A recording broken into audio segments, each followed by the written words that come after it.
Hello दोस्तों। कुछ महीने पहले हमने इंडिया के इलेक्ट्रॉनिक्स मैन्युफैक्चरिंग सर्विसेज या ईएमएस बिजनेस पर एक डिटेल वीडियो बनाया था। उस वीडियो में हमें पता चला कि EMS weak margins, government subsidies पर भारी डिपेंडेंस और स्ट्रिक्ट वर्किंग कैपिटल साइकिल्स के कारण एक बहुत मुश्किल बिजनेस है। लेकिन हमने ये भी नोट किया था कि ये एक ऐसा बिजनेस है जो स्मार्टफोन से कहीं आगे तक जाता है, जैसे home appliances, medical devices, railway signalling systems, EV components और बहुत कुछ। तीन सबसे बड़ी Indian EMS firms Dixon, Kaynes और सिरमा एसजीएस के सबसे रीसेंट क्वार्टरली रिजल्ट्स आ चुके हैं। ये ट्रेडिशनल तरीके से कंपटीटर्स नहीं हैं। डिक्सन, जो इन सब में से सबसे बड़ा है, high volume consumer electronics giant है। केन्स कॉम्प्लेक्स इंडस्ट्रियल, ऑटोमोटिव और एरोस्पेस सिस्टम्स पर फोकस करता है, और सिरमा दोनों के बीच है और इसका फोकस डिफेंस, रेलवेज और हेल्थ केयर की तरफ बढ़ रहा है। लेकिन ये सब एक जैसे कंस्ट्रेंट्स के अंदर ही काम करते हैं जो सारी ईएमएस कंपनीज को डिफाइन करते हैं। तो ये कंपनीज एक टिकाऊ और प्रॉफिटेबल बिजनेस कैसे बनाते हैं जब इनका कोर काम ही किसी और के प्रोडक्ट्स को असेंबल करना हो? आज के इस वीडियो में हम ईएमएस कंपनीज के रिजल्ट्स के थ्रू इस क्वेश्चन को ही आंसर करेंगे। सबसे पहले हम इन कंपनीज के फाइनेंशियल परफॉर्मेंसेस देखेंगे। इसके बाद हम इनके वैल्यू चेन के बारे में समझेंगे। हम इन कंपनीज के कैश फ्लोज को भी समझेंगे। एंड में हम इन कंपनीज को अफेक्ट करने वाले दो मैक्रो इकोनॉमिक सोर्सेज को भी डिस्कस करेंगे। मैं हूं आपका होस्ट देव, आप देख रहे हैं मार्केट्स बाय ज़ीरोधा हिंदी। चलिए शुरू करते हैं। सबसे पहले इन कंपनीज के फाइनेंशियल परफॉर्मेंसेस देखते हैं। अपने एडजस्टेड नंबर्स के मुताबिक डिक्सन ने 10,520 करोड़ रुपीस का Q4 रेवेन्यू पोस्ट किया, जिसमें एडजस्टेड इबिट्टा 418 करोड़ रुपीस और पैट 190 करोड़ रुपीस रहा। डिक्सन का इबिट्टा मार्जिन 4% के आसपास है, जिसमें पैट मार्जिन लगभग 2% है। फाइनेंशियल ईयर 26 का कंसोलिडेटेड रेवेन्यू 48,893 करोड़ रुपीस तक पहुंच गया, जो पिछले साल से 26% ज्यादा है। एक्चुअल एडजस्टेड इबिट्टा 23% बढ़कर 1,887 करोड़ रुपीस और पैट 20% बढ़कर 845 करोड़ रुपीस हो गया। भले ही प्रॉफिट्स में ये एक अच्छी एब्सोल्यूट ग्रोथ है, पर रेवेन्यू में मार्जिन का ये छोटा हिस्सा इस बिजनेस में होने की कड़ी असलियत को दिखाता है। केन्स ने 1,243 करोड़ रुपीस का Q4 रेवेन्यू रिपोर्ट किया, जो ईयर ऑन ईयर 26% बढ़ा है, जिसमें इबिट्टा मार्जिन 15.6% और पैट मार्जिन 7.3% रहा। पूरे साल के लिए केन्स ने 15.8% का इबिट्टा मार्जिन और 10% का पैट मार्जिन डिलीवर किया, जो तीनों में सबसे ज़्यादा कंफर्टेबल और हाई है। लेकिन ये क्वार्टर मार्केट की एक्सपेक्टेशंस को मैच नहीं कर पाया। मैनेजमेंट ने वेस्ट एशियन कॉन्फ्लिक्ट के कारण सप्लाई चेन में डिलेज, प्रोजेक्ट के टाइमिंग में चेंजेस और लास्ट मिनट कस्टमर डेफरल्स फेस किए, जिससे रेवेन्यू रिकॉग्निशन की स्पीड बिगड़ गई, भले ही उनका ऑर्डर बुक अच्छा था। केन्स ने आने वाले साल के लिए कोई पक्का रेवेन्यू गाइडेंस नहीं दिया, पर अपने इंटेंट को लेकर वो बिल्कुल क्लियर थे। उन्होंने कहा कि वो मार्केट से ज़्यादा बढ़ेंगे, हर सेगमेंट में एंट्री करेंगे और मार्केट की ग्रोथ रेट को दुगना करेंगे। सिरमा के लिए Q4 रेवेन्यू 1,477 करोड़ रुपीस आया, जो पिछले साल के इसी क्वार्टर से 56% का एक बड़ा जंप है। ऑपरेटिंग इबिट्टा 11.9% मार्जिन के साथ 174 करोड़ रुपीस पर पहुंचा और पैट ईयर ऑन ईयर 67% बढ़कर 119 करोड़ रुपीस हो गया। आईटी और रेलवेज स्पेशली काफ़ी तेज़ी से बढ़े, जो ईयर ऑन ईयर 182% बढ़े हैं। इन तीनों के बीच का मार्जिन गैप क्लियरली दिखाता है कि ये किस तरह के इलेक्ट्रॉनिक्स असेंबल करते हैं। डिक्सन का 4% EBITDA margin mobile phone business के हाईली कमोडिटाइज नेचर को दिखाता है।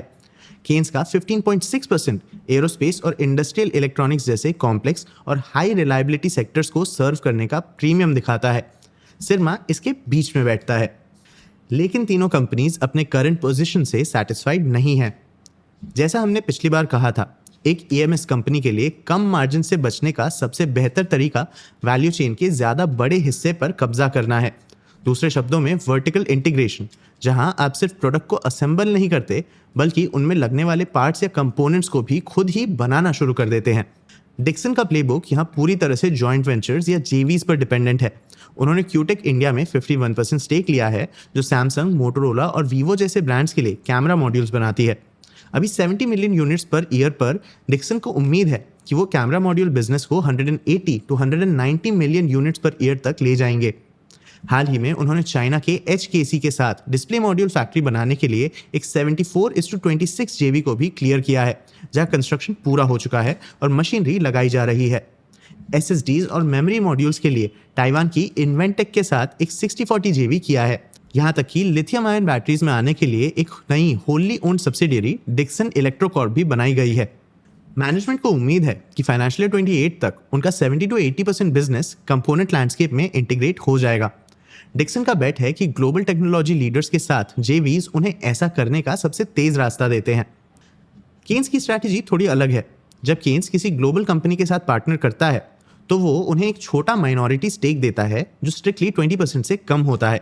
इससे उनका स्किन इन द गेम रहता है, जबकि कंट्रोल पूरी तरह से अपने पास ही रखते हैं। उनका वर्टिकल इंटीग्रेशन पुश दो ऐसे एरियाज पर फोकस्ड है जो इलेक्ट्रॉनिक सप्लाई चेन में काफ़ी इंपॉर्टेंट है। पहला है सेमीकंडक्टर पैकेजिंग। उनके पास सनंद गुजरात में एक OSAT या outsource semiconductor assembly and testing facility है।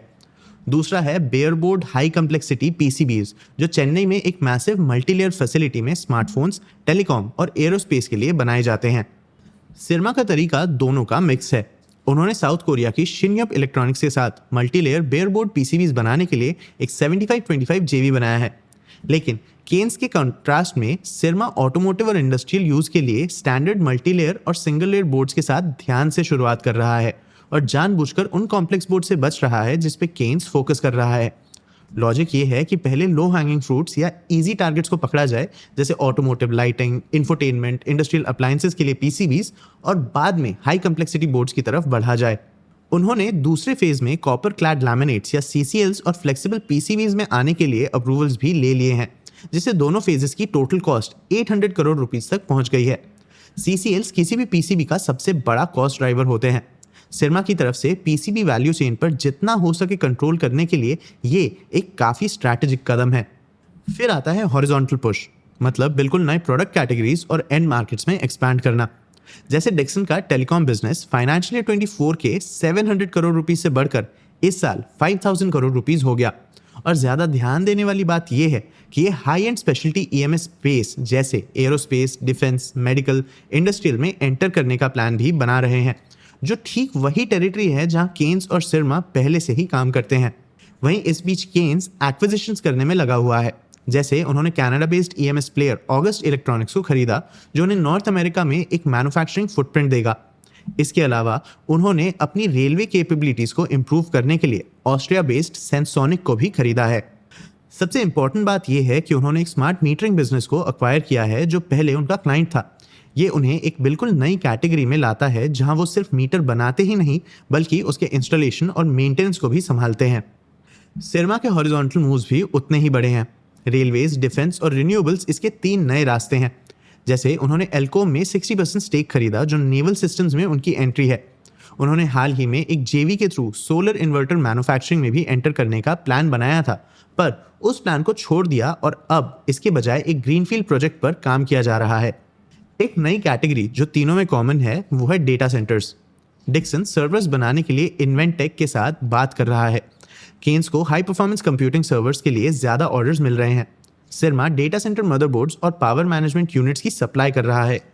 AI स्पेंडिंग की वजह से आया डेटा सेंटर बूम इन सभी को अट्रैक्ट कर रहा है। इस सारे एक्सपेंशन में पैसा लगता है और वर्किंग कैपिटल फंसा रहता है। हर कंपनी उस कैश साइकिल को कैसे मैनेज करती है, वहां उनके बिजनेस मॉडल सबसे ज़्यादा अलग है। डिक्सन एक एफिशिएंसी मशीन है। इसने फाइनेंशियल ईयर 26 को -8 डेज के वर्किंग कैपिटल साइकिल के साथ खत्म किया। मतलब ये सप्लायर्स को पे करने से पहले ही कस्टमर से कैश कलेक्ट कर लेता है। एक कंपनी जो क्वार्टरली रेवेन्यू में 10,000 करोड़ रुपए से ज़्यादा कमा रही है, उसके लिए ये काफ़ी अच्छा डिसिप्लिन है। सिरमा ने अच्छा इंप्रूवमेंट दिखाया। इसका net working capital cycle 69 days से गिरकर 63 डेज हो गया, और अगर एल्कोम एक्विजिशन को हटा दें तो ये 58 डेज था। साल के लिए कंपनी ने 290 करोड़ रुपीस का ऑपरेटिंग कैश फ्लो जनरेट किया, जिसके EBITDA के आधे से ज़्यादा है, जिसने इसे नेट डेट से निकालकर 467 करोड़ रुपीस के नेट कैश की पोजीशन में आने में मदद की। इनफैक्ट उन्होंने साफ तौर पर कहा कि अगर उनका वर्किंग कैपिटल खतरे में पड़ता है तो वो टॉप लाइन ग्रोथ को सैक्रिफाइस कर देंगे। आखिरकार ये एक ऐसा बिजनेस है जहां एवरीडे कैश मार्जिन जितना ही इंपॉर्टेंट है, और ये शायद मिलना उससे भी ज़्यादा मुश्किल है। इसी बीच केन्स इसी सिचुएशन के दूसरे और थोड़े प्रॉब्लमैटिक साइड पर है। कंसोलिडेटेड बेसिस पर इसके रिसीवेबल्स 521 करोड़ रुपीस से बढ़कर 1300 करोड़ रुपीस हो गए। इसका जिम्मेदार उनका स्मार्ट मीटरिंग एक्विजिशन था। केन्स ने मीटर्स तो बना दिए, पर स्टेट गवर्नमेंट्स ने उन्हें इंस्टॉल करने में डिले किया। और क्योंकि केन्स को पैसा सक्सेसफुल इंस्टॉलेशन के बाद ही मिलता है, इसीलिए इसका कैश फंसा रहा। उनका स्टैंडअलोन ईएमएस बिजनेस अभी भी 54 डेज पर एफिशिएंट है, पर स्मार्ट मीटरिंग के टेंशंस ने कंसोलिडेटेड वर्किंग कैपिटल डेज को काफ़ी बढ़ा दिया। मैनेजमेंट अब नंबर्स को सुधारने के लिए supply chain finance, vendor managed inventory और इनवॉइस डिस्काउंटिंग का इस्तेमाल कर रहा है। इस क्वार्टर 2 एक्सटर्नल फोर्सेस ने भी तीनों कंपनीज का टेस्ट लिया। पहला है ग्लोबल मेमोरी चिप क्रंच। क्योंकि एआई डेटा सेंटर्स बहुत ज़्यादा मेमोरी कंज्यूम कर रहे हैं, इसलिए ग्लोबल सप्लायर्स अपनी कैपेसिटी को कंज्यूमर डिवाइसेस से हटा रहे हैं। इसने मेमोरी के प्राइसेस को तेज़ी से बढ़ा दिया है। खास तौर पर इसका सबसे बड़ा इम्पैक्ट डिक्सॉन पे है। डिक्सॉन ने इसीलिए अपने मार्जिन्स पर 50 to 70 बेसिस पॉइंट्स का इम्पैक्ट एक्नॉलेज किया, जो मोबाइल्स के लिए ओरिजिनल पीएलआई स्कीम के खत्म होने के साथ और बढ़ गया। कंपोनेंट्स में बैकवर्ड इंटीग्रेशन का उनका सोल्यूशन लॉन्ग टर्म के लिए तो सही है, पर नए प्लांट्स के शुरू होने में 6 से 8 महीने का लैग लगता है। तब तक डिक्सॉन इस इम्पैक्ट को झेल रहा है।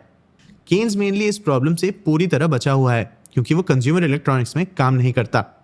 दूसरा मैक्रो इकोनॉमिक फोर्स है स्ट्रेट ऑफ हॉर्मुज का क्राइसिस।